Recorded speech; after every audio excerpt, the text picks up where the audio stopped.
présidentielle qui va se tenir le 22 février.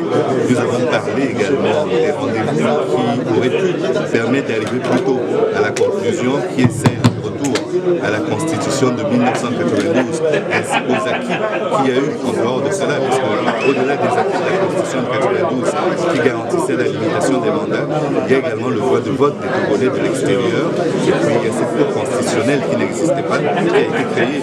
Donc l'idée c'est de raconter toute cette histoire, mais également de rappeler quels sont les grands points d'achoppement qu'il y a eu dans l'histoire qui ont fait qu'aujourd'hui certaines inimitiés ou amitiés politiques existent sur la scène togolaise. Semblait important pendant cette séquence que nous qualifions de vertueuse, de faire un livre au-delà de toute polémique, au-delà de tout débat public, au-delà de ce que la presse rend, ce dont la presse rend compte quotidiennement, de faire un livre témoignage. Il ne s'agit pas d'un dogme, il ne s'agit pas d'une vérité que nous venons vous asséner, il s'agit simplement d'un récit. D'un récit qui fait le lien, comme l'a rappelé le modérateur, entre le passé et le présent, qui explique un certain nombre de choses, un certain nombre de séquences, parce que si on veut comprendre toute la séquence post-conférence nationale, les difficultés qu'il y a eu à faire les réformes après les modifications intervenues en 2002, il faut se référer au passé.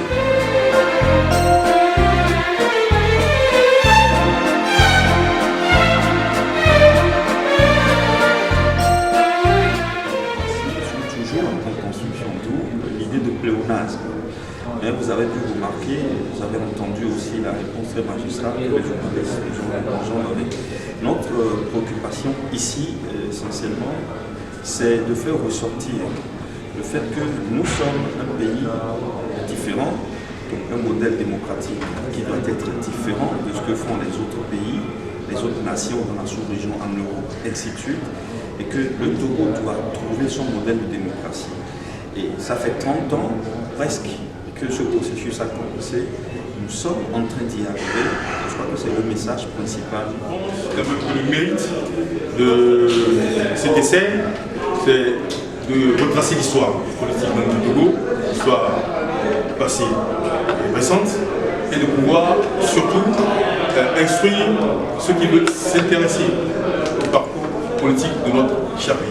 Et je pense que c'est là surtout le mérite. Puisqu'ils ont surtout parlé. Le titre même du livre prête un peu à confusion, mais il faut déjà les féliciter. Une démocratie en construction, il y a des standards de démocratie. Et moi je pense que, franchement, nous ne sommes pas en démocratie.